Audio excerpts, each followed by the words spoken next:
Vamos a comenzar entonces con esta breve estoa. Y como les dije, está dedicada a un gran artista alemán, que es Joseph Albers, y un libro específico que es La interacción del color. Y en realidad lo que quiero contar es que este es un proyecto que desarrollamos el año pasado, el 2020, en la biblioteca de la FADU, a partir de la existencia de este libro, que se llama justamente así, La interacción del color, y su autor es Joseph Albers. Y voy a comenzar, a pesar de que esto en realidad no es una clase teórica como las que doy habitualmente, tiene un poco esa estructura, pero es muchísimo más corta. Voy a empezar, como lo hago siempre, en este caso con dos preludios que aluden al tema del color. Uno de John Ruskin, que es un famoso teórico que habló mucho sobre el tema del color, y otro del propio Joseph Albers. Y Ruskin dice en relación al color: todo el valor de una obra depende del color. Si el color es cerrado, todo en la obra es cerrado. Es como si cantaras una nota falsa en una melodía. No importa cuán verdaderas sean tus palabras, para que toda la melodía esté errada. Y Albers, parafraseando de alguna manera a Ruskin, porque es anterior, dice lo siguiente: la percepción visual del color nunca es como realmente la vemos físicamente. Esto hace del color el medio más relativo y menos objetivo del arte. Debemos aprender que uno y el mismo color pueden evocar, según sus relaciones, innumerables lecturas. Y me pareció interesante comenzar con estas dos citas, y un poco siguiendo con la estoa de Pío Colivadino de la clase pasada que dio Santiago, porque estuvimos hablando del tema del color, y entre otras cuestiones, yo comenté ahí, un poco en relación también a esto de Albers, que el color en sí mismo, y es un poco lo que de alguna forma tanto Ruskin como Albers nos están diciendo, no es un ente objetivo por sí mismo. Siempre el color está en relación a otro color. Y de alguna forma, si bien hay muchos estudios cientificistas, uno de los más famosos es el desarrollado por Goethe, sobre el color, y siempre se ha tratado de sistematizar su estudio, clasificarlo y demás, lo que nos dice Albers, fundamentalmente, es que el color es uno de los medios menos objetivos y más relativos del arte. Y más que hablar de Joseph Albers, cuya obra es muy extensa, les voy a contar la historia de un libro que está en nuestra biblioteca. Acá lo vemos a Joseph Albers justamente en el armado de ese libro que se llama La interacción del color. Y para dar algunos datos biográficos, les cuento que Joseph Albers nació un 19 de marzo de 1888. Nació en un pueblito de Westfalia, en Alemania, Bottrop, y su padre, que se llamaba Lorenzo, era un pintor, pero un pintor de brocha gorda, y era además carpintero. Por otro lado, su madre provenía de una familia que también eran artesanos, sobre todo con el hierro, eran herreros, y su infancia, como consecuencia de esto, incluyó una serie de capacitaciones prácticas, incentivado también por sus propios padres, en el vidrio, en el grabado y en otros menesteres. Desde pequeño mostró intereses por el arte, y es así que desde 1901 hasta 1905 estudió en la universidad el magisterio de Buren y enseñó como profesor en una escuela primaria. En 1913 viaja a Berlín y ahí empieza específicamente a estudiar arte en la escuela, en ese entonces se llamaba la Escuela Real de Arte. En 1915 se recibe de profesor y en 1916 ingresa en otra escuela también muy importante de Alemania, que es la Escuela de Arte de Essen. Ahí estudia, entre otros, con grandes artistas de la época, entre ellos estudia dibujo con Frank Stuck y también con otro pintor que se llamaba Max Turner. Pero lo importante en su formación, y lo más significativo, es que en 1920 Joseph Albers entra en la escuela de Bauhaus, que en aquellos años estaba en Weimar, en Alemania. Y ahí toma un curso con uno de los maestros de la Bauhaus y uno de los maestros del color de la Bauhaus, que era Johannes Itten. Ahí también, particularmente, empezó a hacer estudios y experimentar con algo que Albers va a hacer a lo largo de toda su vida, que es con otros materiales. Por ejemplo, va a trabajar mucho el vidrio, hay muchas de sus obras hechas en vidrio, y también va a trabajar con y experimentar con hojas secas. En 1923, después de entrar a la escuela Bauhaus, comienza a enseñar en esa misma escuela en el departamento de diseño. Y en 1925 es ascendido a profesor de la Bauhaus, que ya se había mudado a Dessau. En ese momento, su trabajo en la Bauhaus no incluía la enseñanza de color, algo que él va a hacer ya cuando se exilia en los Estados Unidos, pero sí va a trabajar sobre todo en el diseño de muebles y en la experimentación con vidrio coloreado, que es otra de sus facetas, ¿no? También va a trabajar el metal, la tipografía, etc. En realidad, a partir de su ingreso a la Bauhaus, y siendo primero alumno y después profesor, Albers va a tener, podríamos decir, una insistencia con el trabajo de la pintura a partir de cierto cultivo de la abstracción. Es decir, más que una pintura figurativa. De hecho, hay cuadros de Albers. Después les voy a mostrar un catálogo de una excelente muestra que hace un par de años atrás se hizo en la Fundación March en Madrid, que se llamó Medios Mínimos, dedicada a Joseph Albers, en donde en esta gran retrospectiva de Albers aparecían algunas de sus pinturas figurativas, pero básicamente todo su acervo pictórico está dedicado a la abstracción, sobre todo el trabajo con el color, con la línea, etc. En ese año en que es nombrado profesor, hay un dato importante, se casa con Anneliese Fleischmann, que es Annie Albers, y que va a ser de alguna forma su compañera a lo largo de toda su vida.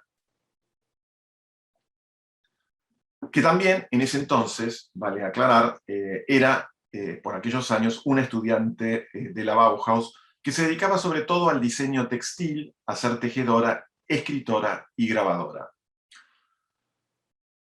En 1933, y esto es un dato ya histórico, Albers se tiene que ir de la Bauhaus porque fundamentalmente los nazis, que en ese momento habían asumido el poder en Alemania, clausuran la escuela.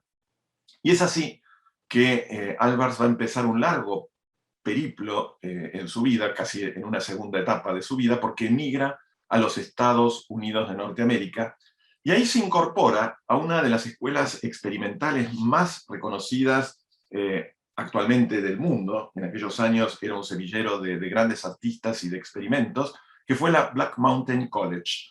Y esto lo hizo por recomendación de un arquitecto norteamericano, que además era coleccionista de arte, que fue Philip Johnson, y fue él quien recomendó a Albers para ingresar a la escuela.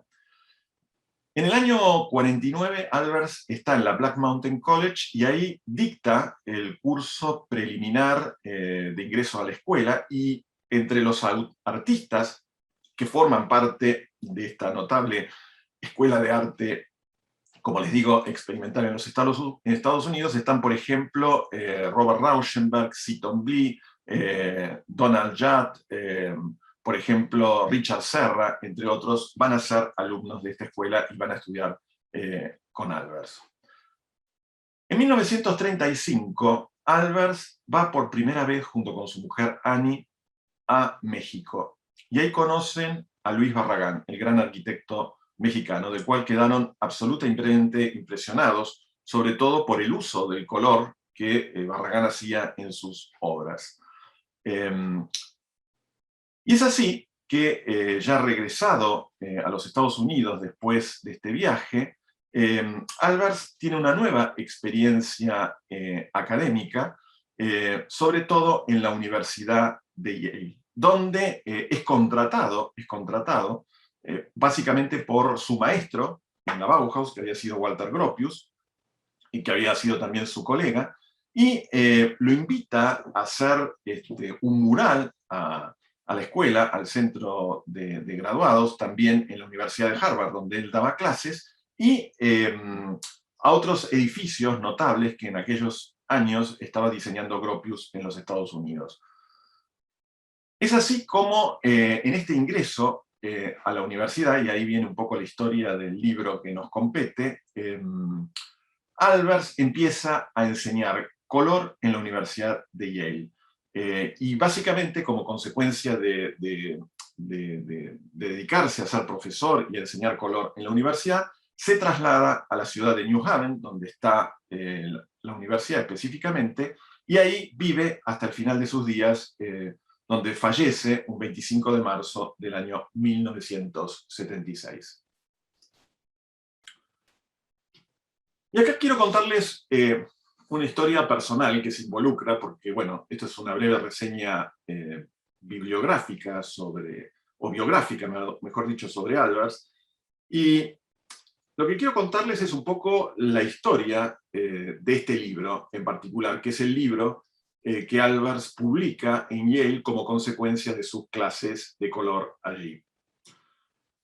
Cuando yo me hago cargo, y esto es una historia más que me involucra personalmente, de la dirección de la biblioteca en el año 2018, yo sabía de la existencia en la misma, en su tesoro, de la colección de los libros antiguos de la facultad, que forman parte, digamos, del acervo de la facultad, y que son libros que van del siglo XVI hasta el siglo XIX. De hecho, como muchos saben, en ese acervo tenemos algunos libros notables, como por ejemplo un ejemplar del Vitruvio del año 1521. Y cuando yo me hago cargo, bueno, una de las cosas que más me interesaba era conocer en vivo y en directo. Los había visto en una muestra que se organizó en la facultad en los años 90, organizada por Enrique Longinotti, profesor de diseño gráfico de la facultad, en donde se publicó un libro por aquellos años que se llamaba, o que se llamó La Biblioteca Imaginaria, y que era una breve historia sobre esta colección de libros antiguos. Entonces yo apenas me hice cargo de la dirección de la biblioteca, le pedí a Berti Gazaneo, que es el actual director académico de la biblioteca, que me hiciera una visita al tesoro para conocer estos libros. Y estos libros, que están en el tesoro de la biblioteca, como les acabo de decir, están dentro de ese tesoro guardados en un armario bastante particular. Recuerdo como si fuera hoy, que cuando Berti me abre ese armario, veo el lomo de muchos de estos libros del siglo XVI, del siglo XVII, etc. Hay tratados de Palladio, de Serlio, de Vignola, etc. Es una colección impresionante. Y veo esta caja, que obviamente no tiene el aspecto, no tenía el aspecto de ser una caja del siglo XVI. Sí, una caja muy voluminosa, de color marrón, como la estamos viendo allí, y que tenía estampada en estas letras medias plateadas la palabra Albers, Interaction of Color. Entonces le pregunto a Berti, bueno, ¿qué guardan ahí? Y para mi sorpresa, justo se estaba cumpliendo prácticamente en ese momento el centenario de la Escuela Bauhaus, y yo había visto hace poco, acá en el Museo de Arte Decorativo, una muestra dedicada justamente a la Escuela Bauhaus, y en realidad bastante decepcionado de esa muestra, porque era una muestra que básicamente recopilaba materiales de segundo orden, es decir, no había muchos originales, eran más bien gigantografías, es decir, cosas que no tenían demasiada trascendencia expuestas en un museo. Y de repente, cuando abre esta caja, me encuentro con unas carpetas, en realidad son dos carpetas, una más gruesa, como se ve ahí en la foto, y otra más finita que explica las láminas, que contienen 150 litografías originales en color de Joseph Albers. Son 150 litografías, como les digo, hechas por el propio Albers y muchos de sus alumnos, pero la mayoría estaban hechas por el propio Albers, y en realidad eran sus ejercicios de color. Cuando veo esta carpeta me quedo asombrado porque desconocía por completo que nuestra facultad, nuestra FADU, tuviese este pequeño tesoro en su acervo bibliográfico. Entonces ahí comienza un poco esta historia que les estoy contando. Es decir, inmediatamente me quedo con esta idea pensando de lo importante, como había sido para mí ese encuentro, de que muchos otros vieran de primera mano este material único que guardamos en nuestra biblioteca. Es ahí que empezó entonces la investigación sobre Joseph Albers y su interacción del color. En realidad, la idea original era hacer una muestra que mostrara, justamente, valga la redundancia, estas litografías, obviamente convenientemente resguardadas en la sala de exposiciones de la biblioteca. Y esto se iba a inaugurar, paradojalmente, el 26 de marzo del año 2020. Como todos saben, y esto ya es historia conocida, en marzo del 2020 acaece la pandemia, se cierra la facultad y el proyecto que se iba a inaugurar en aquella fecha queda trunco, es decir, no lo podemos llevar adelante. Entonces, un poco, bueno, con la incertidumbre que la pandemia nos generó a todos y sin saber bien qué hacer, nos empezamos a reorganizar vía Zoom, en la biblioteca también, y empezamos a charlar sobre qué hacer con este proyecto. Evidentemente no íbamos a poder exponer las litografías. Entonces, empezó un trabajo de investigación que poco a poco nos fue llevando a la historia del propio libro. Y la historia del propio libro es tan interesante como el libro en sí mismo, sobre todo de la historia de este libro en nuestra facultad, que es un poco lo que también quiero contarles hoy aquí.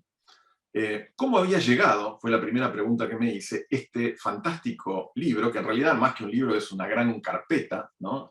Voluminosa carpeta, ahí la ven sobre una de las mesas de la biblioteca de la facultad. ¿Cómo había llegado efectivamente a nuestra facultad? Ahí me entero de varios datos. Por ejemplo, de quién había sido la iniciativa de haber pedido el libro a la facultad, que ya vamos a hablar de él, que es César Llanello, que es un profesor de visión muy importante de la facultad de los años 60, y también quién había diseñado el libro. Resulta que el libro, particularmente, fue diseñado por uno de los discípulos de Joseph Albers, que se llamaba Norman Ives, que trabajaba con Albers en Yale, en New Haven. Y Ives no solamente es el diseñador del libro, sino, y esas son las cosas a veces paradojales de la vida, Norman Ives fue un diseñador gráfico muy importante, muy activo en la ciudad de New Haven, y entre otras cosas, es el autor del diseño de la línea de ferrocarriles de la New Haven Railroad, así se dice, en 1935. Básicamente, estos trenes están con toda su gráfica, el cabús, que es lo que estamos viendo ahí abajo, que es el furgón de cola de esta línea, como las locomotoras diésel, todas tienen esta particular gráfica que obviamente está inspirada en los diseños del propio Albers y que se estamparon en un ferrocarril.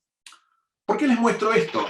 Bueno, porque muchos saben que particularmente me interesa mucho todo el tema de los ferrocarriles y desde muy niño me gusta coleccionar trenes. Y lo que son las paradojas del destino, ¿no? Mi padre, cuando yo tenía 10, 12 años, el primer tren que me regala es el que están viendo ahí arriba.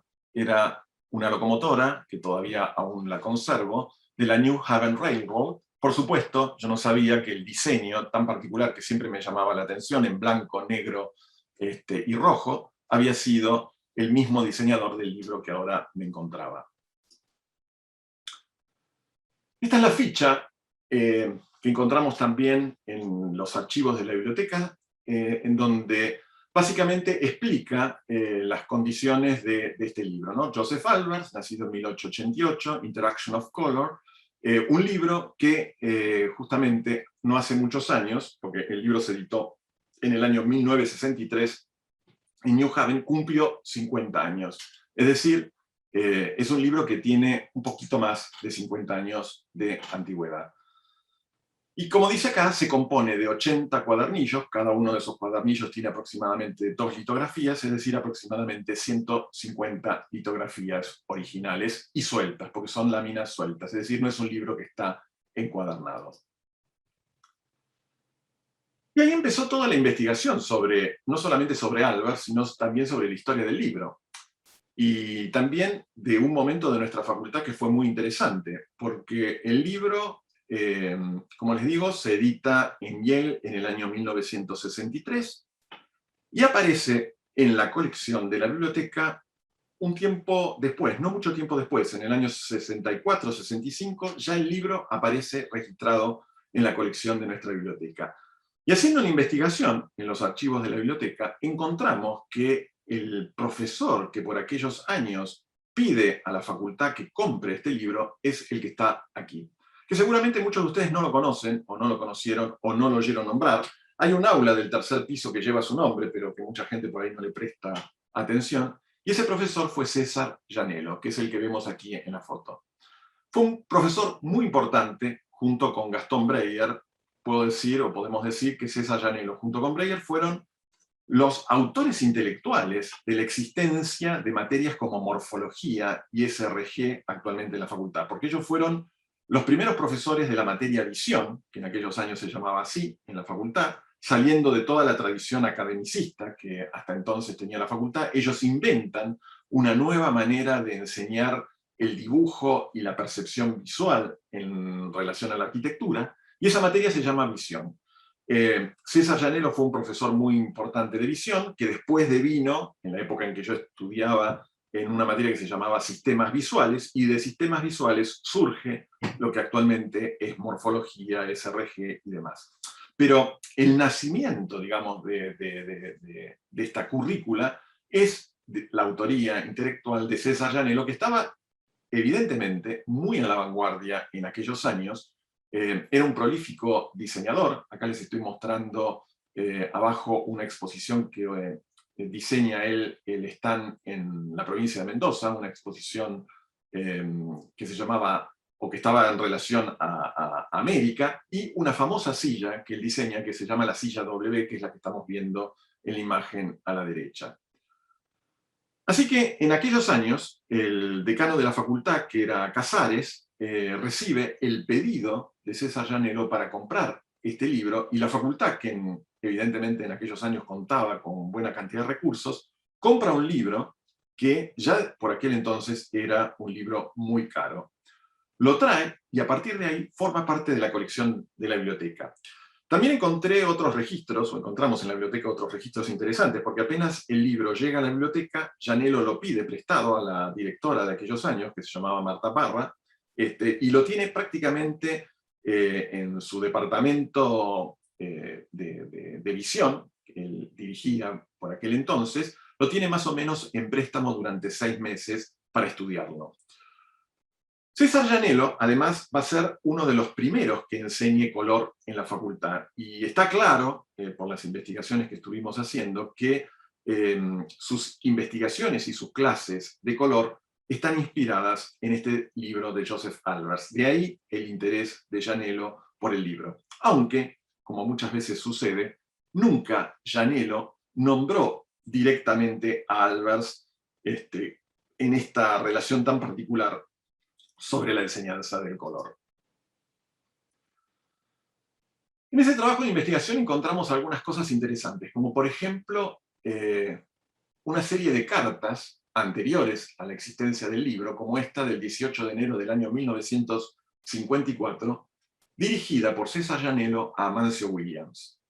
En aquel entonces hay una parte de la carta, no la voy a leer toda, pero se puede leer con claridad. Llanello le dice que estaba pasando por una mala situación económica a Williams y que quería tener algún contacto con el director en aquel entonces del Museo de Arte Moderno en Nueva York para vender o exponer algunas de sus sillas. Pero por otro lado, en la primera parte de la carta, y eso es lo interesante, dice que tenía mucho interés en conocer a Joseph Albers y que le había propuesto al propio Albers dar un curso en la Universidad de Mendoza. Con lo cual ya habla de una relación entre este artista de la Bauhaus y el propio César Llanello y nuestra facultad. Por supuesto, Albers nunca vino a Mendoza ni nunca estuvo en la Argentina. Pero bueno, esta carta me parece muy significativa, nos pareció muy significativa porque habla un poco de esa relación. Y para entrar un poco más en Albers y su interacción del color, Albers, además de ser un artista plástico, era un poeta, un diseñador gráfico, etc. Y tiene una serie de poesías, acá hay dos de ellas que están escritas en el alemán original y su traducción al inglés, que me parece que pintan de cuerpo entero cuál era su pensamiento en relación al color. Y una de ellas, la voy a traducir, la que está justamente, las dos que están abajo, que dicen en castellano más o menos así: cálmate, porque aquello que sucede siempre sucede y generalmente sucede sin ti. Es decir, hay como una actitud en Albers de despojamiento de toda narrativa subjetiva, y ese es el trabajo que a él le va a interesar con el color. Él entendía de alguna manera, como lo entendía otro gran pensador que era Gershon Scholem, que aquello que, como dice Scholem, que es carente de imagen, no excluye en absoluto el mundo de las imágenes.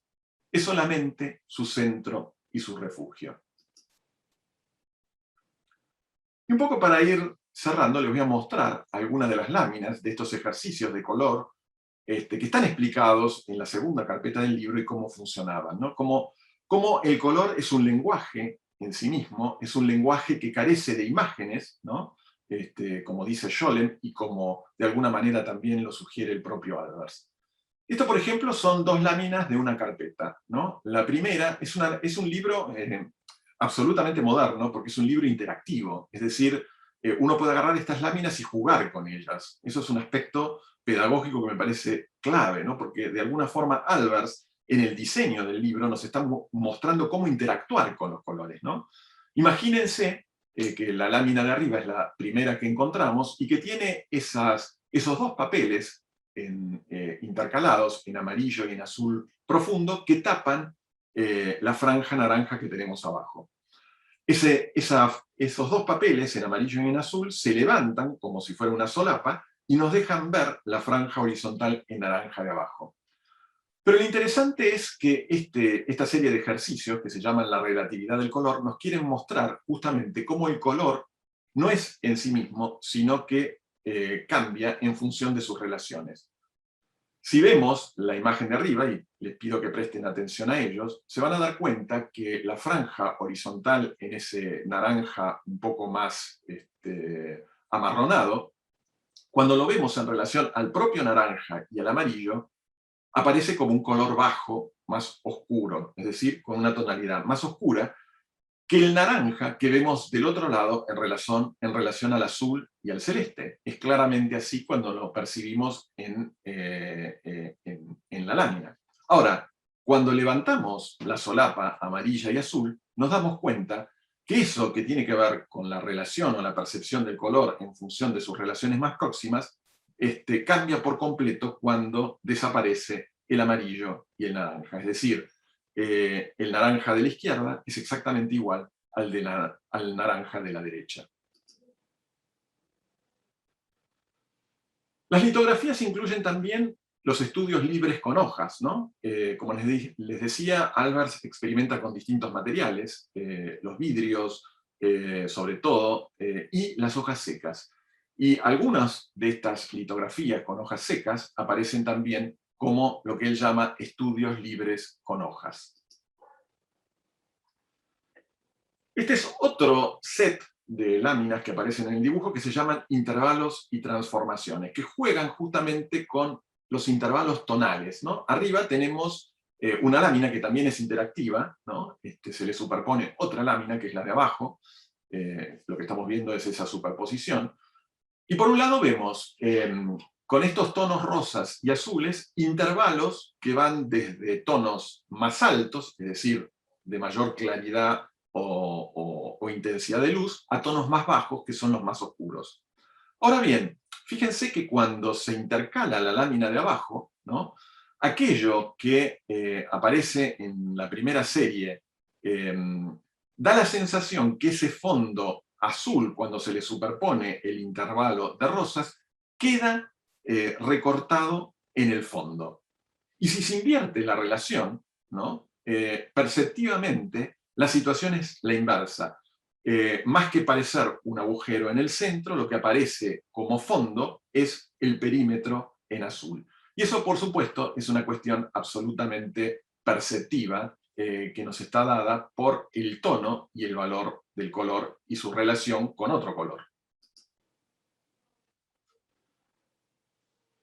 Este es otro ejercicio que nos propone Albers, que se llama imagen persistente, y me gustaría que lo pongan en práctica. Les voy a pedir a todos que miren con atención el punto negro del círculo rojo que está frente a vuestras pantallas. Mantengan la vista fija, sin cerrar los ojos, sobre ese círculo. Si lo hacen, yo lo estoy haciendo en este momento, se van a dar cuenta, ya me está pasando a mí, por ejemplo, que si mantengo fijo mis ojos sobre ese círculo, sobre ese punto negro, empiezo a ver una cierta luminosidad de ese rojo en el perímetro del propio círculo. Ahora hagan el ejercicio rápidamente de mirar el círculo blanco. Y se van a dar cuenta de que el círculo blanco no es blanco, sino que toma la tonalidad de un verde, que es justamente un verde azulado, que es justamente el complementario, el color complementario de esa imagen persistente que nos da el rojo. Espero que lo hayan podido hacer, porque funciona.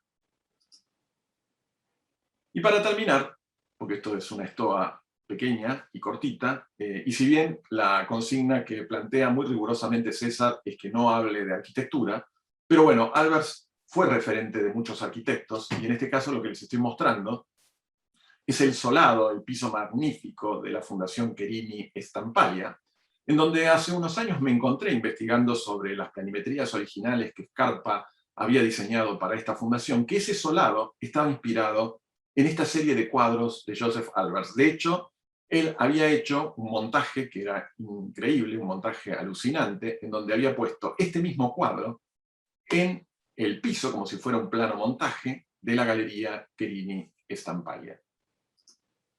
Y con eso terminamos. Muchas gracias.